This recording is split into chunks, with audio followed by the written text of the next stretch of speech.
अभिभावकगण हैं, सम्मानित अतिथि हैं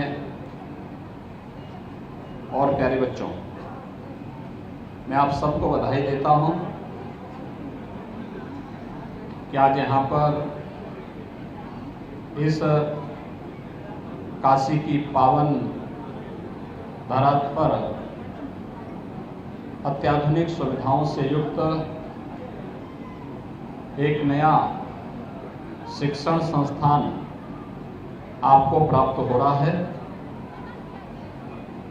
हम सब ने और पूरी दुनिया ने विगत 2 वर्ष इस सदी की सबसे बड़ी महामारी से जूझते हुए व्यतीत किए हैं। मुझे कहने में कोई संकोच नहीं है कि महामारी के दौरान सर्वाधिक प्रभावित जो क्षेत्र रहे हैं उनमें से स्कूली शिक्षा रही है। स्कूली बच्चे कोरोना महामारी के भय से और सरकारों के द्वारा जो अलग अलग अभियान चलाए गए उसके कारण स्कूल नहीं जा पाए। ऑनलाइन एजुकेशन की व्यवस्था हमारे देश के अंदर प्रधानमंत्री मोदी जी के नेतृत्व में अच्छे ढंग से आगे बढ़ी, लेकिन फिर भी बहुत कुछ ऐसे प्रयास किए जाने की आवश्यकता थी जिसने कोरोना कालखंड के दौरान हमें एक नई दिशा भी दी। टेक्नोलॉजी के प्रति हम सब का एक नया रुझान उस दिशा में हमें सोचने के लिए मजबूर किया और यही कारण रहा है कि हम लोगों ने स्नातक और परास्नातक के सभी छात्रों को टैबलेट और स्मार्टफोन देने का निर्णय किया और इस पर हम लोग युद्ध स्तर पर कार्य भी कर रहे हैं। कोरोना कालखंड में जब समाज एकजुट होकर के कार्य करता है, नेतृत्व के प्रति पूरी आस्था और निष्ठा रख करके उनके लीडरशिप में कार्य करता है तो परिणाम भी उतने ही अच्छे होते हैं। कोरोना में आपने देखा होगा पूरे देश ने प्रधानमंत्री मोदी जी के नेतृत्व में काम किया। फ्री में टेस्ट, फ्री में उपचार, फ्री में वैक्सीन और जरूरतमंदों को फ्री में राशन की सुविधा भी सरकार ने उपलब्ध करवाई।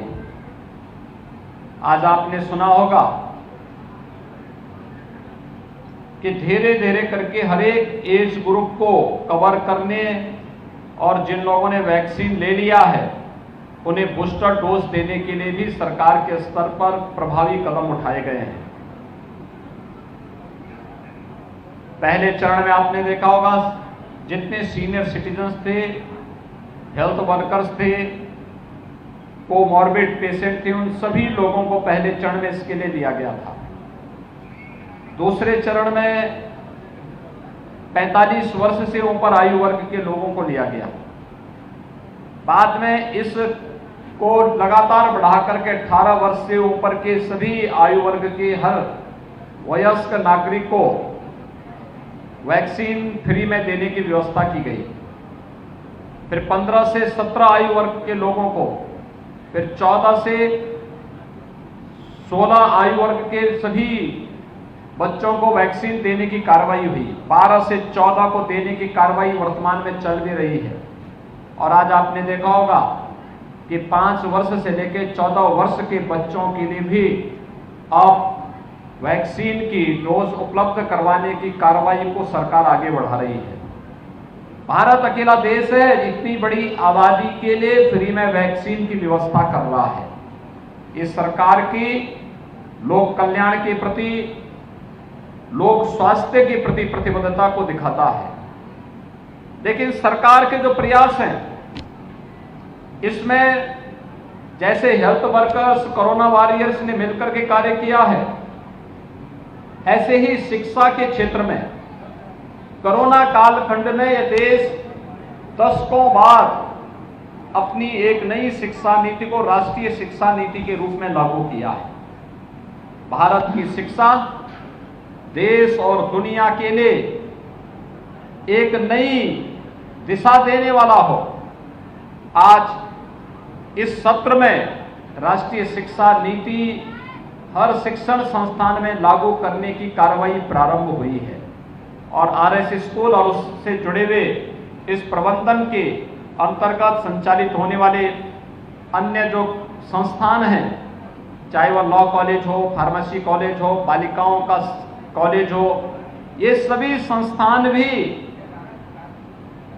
प्रबंधन की भावनाओं के अनुरूप राष्ट्रीय शिक्षा नीति के अभिप्राय को अंगीकार करते हुए उन्हें लागू कर पाएंगी। तो संस्थान आने वाले समय में वाराणसी में, पूर्वी उत्तर प्रदेश में और फिर उत्तर प्रदेश के अंदर एक मॉडल संस्थान के रूप में अपने को विकसित करने में सफल होगा। आज इस स्कूल का जो सीबीएसई बोर्ड की 12 यानी 10+2 तक की क्लासेज यहाँ पर चलेंगी, अपनी अत्याधुनिक सुविधा को यहाँ पर शुभारंभ कर रहा है। 12वीं तक के बच्चे अत्याधुनिक शिक्षा से युक्त होकर के यहाँ से आगे बढ़ेंगे। काशी वैसे भी प्राचीन काल से भी शिक्षा की नगरी के रूप में और देश और दुनिया के अंदर सांस्कृतिक